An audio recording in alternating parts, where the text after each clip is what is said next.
Cordial saludo. Bienvenidos de nuevo a este su espacio de temas y problemas literarios. ¿Quién fue León de Greiff, este poeta colombiano? ¿Por qué es importante aún hoy, eh, después de todo el tiempo que ha pasado desde su muerte y nacimiento? ¿Cómo León de Greiff construyó un camino para las sucesivas generaciones y movimientos poéticos, no solamente en Colombia, sino con una proyección e influencia internacional?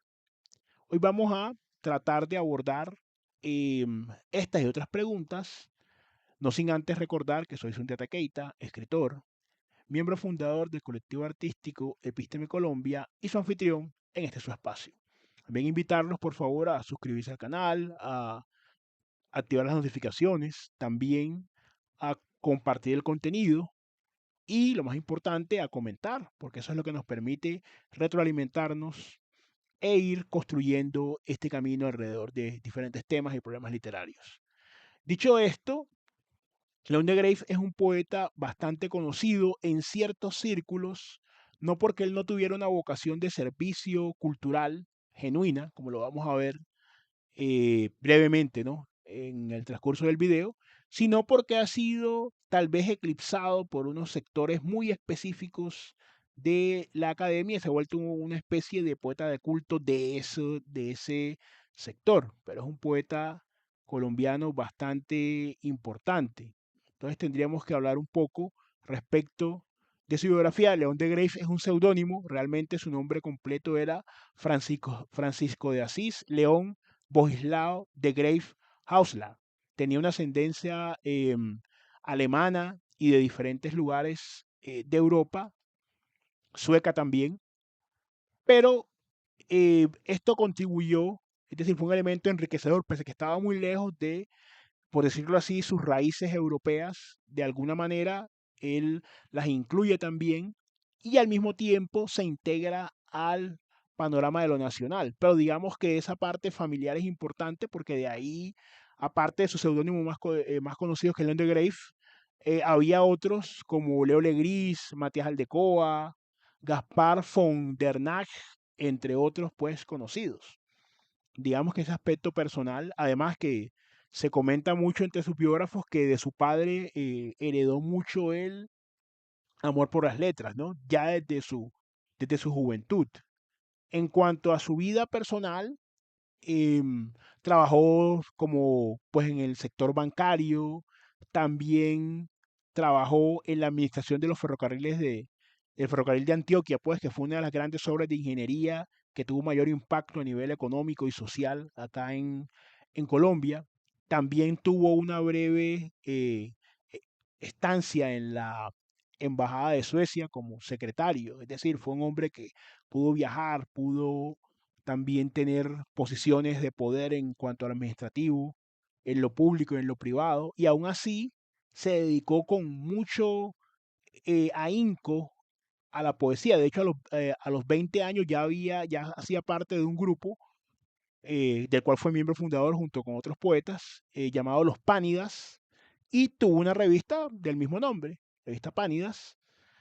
Ese grupo duró apenas un año, pero la revista del grupo, perdón, duró apenas un año, pero más adelante estuvo sobre todo en los lugares neurálgicos de la cultura que en ese momento se concentraban en la capital del país, de Colombia, pues que es Bogotá, y allí participó también, por ejemplo, de el grupo Los Nuevos, ya en 1925, es decir, hace exactamente un siglo, y en los diferentes sitios de cultura donde se daban las grandes discusiones, donde se daban, por ejemplo, las críticas al modernismo, que ya venía siendo criticado por el surrealismo, el dadaísmo y otros tipos de ismos también en la escena nacional. Entonces él contribuye a esas discusiones.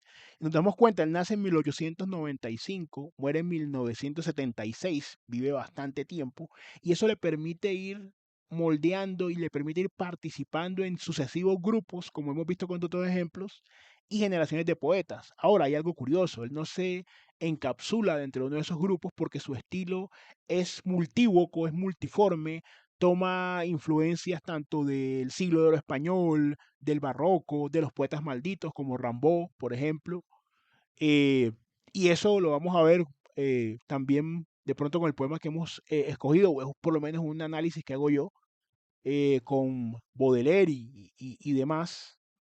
Entonces es un poeta, y aquí queremos esto resaltarlo, que se destaca mucho por su densidad conceptual. Ustedes saben que nosotros consideramos que la densidad conceptual de un autor le permite tomar elementos literarios a profundidad y metaliterarios, fundirlos, ¿cierto? Y elementos de una de un gran calado, de una gran profundidad intelectual, filosóficos, políticos, científicos inclusive, y de alguna forma instrumentalizarlos y llevarlos a su obra. Y eso es muy complicado de hacer.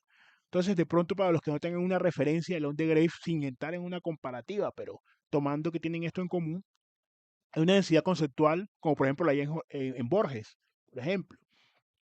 Tener eso en cuenta.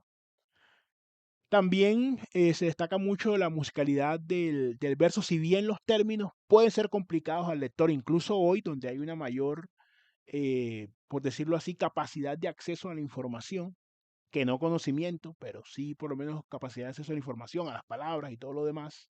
Pero esto no lo hacía de Grave por tratar de ser una especie de Heráclito, ¿cierto? Del oscuro, de ser ininteligible, de ser inescrutable para el público, sino que era su manera de construir la poesía. De hecho, su primer libro, también de 1925, que fue Tergiversaciones, tiene muchos de estos elementos. Después vino el libro de los signos, Variaciones alrededor de la nada, y de allí él fue tomando más reconocimiento. De hecho, fue uno de los más, por decirlo así, entusiastas y de los que más trabajó para la fundación de la Radio Nacional de Colombia, que es una radio, no sé cómo será en sus países, igual pueden dejarlo en comentarios, pero acá en Colombia es una radio, pues, que tiene que ver mucho con el tema de la cultura, un gran énfasis. Entonces vemos que, y de hecho, ya casi al final de su vida, dio clases en la Universidad Nacional de Literatura e Historia. Entonces tenía una vocación de servicio a la cultura, realmente. Ahora bien, vamos a explorar uno de sus textos, ¿cierto? Para que ustedes tengan quizá una referencia un poco más directa. Eso sí, es un autor que sus obras están digitalizadas, usted las puede conseguir y leer y realmente vale la pena. Nos puede aportar mucho, tanto como lectores como igual como escritores, porque vamos a ver que son recursos que pese a todo el tiempo que ha pasado se pueden seguir utilizando. Este es un soneto en su estructura, se llama Y era la poesía como la luz sin alas. Lo vamos a leer un momento. Y era la poesía como la luz sin alas, vibrando tácita en la noche sin linde, la noche negra, como las pitagóricas escalas que bulbul ciego melancólico escinde. Y era la poesía como inmóviles olas, planas, gélidas, de océano sin fondo, de océano yacente, como las mudas caracolas que no el sordo clangor del mar discantan, hondo. Y era la poesía, como nao sin velas, anacrónica, al pairo, que en la rada se esconde, como fallido ícaro, albatros, que así anda. Como tú vuelas, cavileño, y era, de ojos azules, la poesía, que los ámbitos nefelibata hiende, leviatán fósil, momia fiambre, la quimera entre hielos. Vemos aquí varios elementos que hay que tener en cuenta. Sí, el lenguaje puede decirse que es eh, a primera impresión, que es un poco difícil de acceder, pero es absolutamente necesario. No se trata de florituras, no se trata de ornatos, no se trata de una pretensión de intelectualidad, de introducir unos términos allí eh, para tener algún tipo de soporte de erudición. Antes, por el contrario, son necesarios para la construcción de este poema. Vemos, por ejemplo, la literación y era la poesía como, y era la poesía como, y era la poesía como, pero en cada uno de los versos que usted va a ver, inclusive al final dice, como tú vuelas, vemos que esta clase de repetición, de musicalidad, que es importante en la poesía, ¿cierto? Como ya lo hemos mencionado acá en el canal, tiene además un propósito en cuanto a la construcción de ese texto en general, en su conjunto, porque vemos que las figuras que se van formando, las imágenes que se forman, y hay una muy buena proporción, ¿cierto? Se da el tríptico poético entre el contenido, por la profundidad que tiene, entre también la extensión y las imágenes. Cada uno de los versos contiene una imagen determinada. La poesía como océano, ¿cierto? La poesía como luz sin alas, es decir, como oscuridad. Y, la poesía como un Ícaro fallido.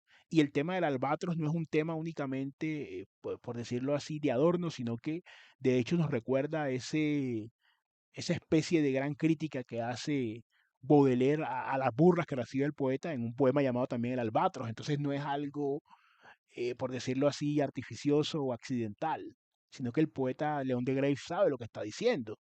Cuando utiliza el término nefelibata, que se utiliza para una persona que tiene la cabeza en las nubes, ¿no? Excesivamente soñadora, y que es un término que introduce Rubén Darío, precisamente, nefelibata, lo construye. Entonces vemos que León de Graves toma todas esas piezas, ¿cierto? Y las encaja en un poema donde se habla, o se trata de describir, pero no de una manera, por decir, o no con una pretensión erudita de descripción de lo que es la poesía, sino las diferentes aristas que tiene y las diferentes maneras como se puede ver, los diferentes símbolos que pueden representar qué es la poesía. Y esto en un análisis, lógicamente, que no va a abarcar todas las capacidades y las posibilidades del poema, y eso ya es muy importante tenerlo en cuenta.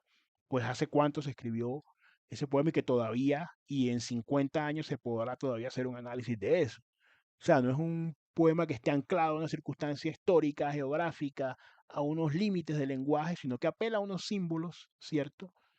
Que siempre van a ser muy proclives a diferentes interpretaciones razonadas, porque los elementos están en el poema. León de Graves no tiene la necesidad, como hacen muchos poetas hoy en día, de salir a explicar o a adornar con un discurso externo algo que no dice el texto. Ahí está lo que el texto dice. Muy importante esto saberlo. Pero bueno, déjanos conocer cuál es tu opinión. ¿Conoces a León de Graves? Si no lo conoces, ¿te ha interesado? ¿Piensas que un poeta de tanto tiempo atrás todavía puede contribuir a la poesía? Déjanos por favor conocer tu opinión. Te invitamos también nuevamente a suscribirte al canal, a compartir el contenido, a comentar. No siendo más, siempre un gusto compartir con ustedes. Nos veremos en un siguiente episodio de Episteme Colombia Literatura.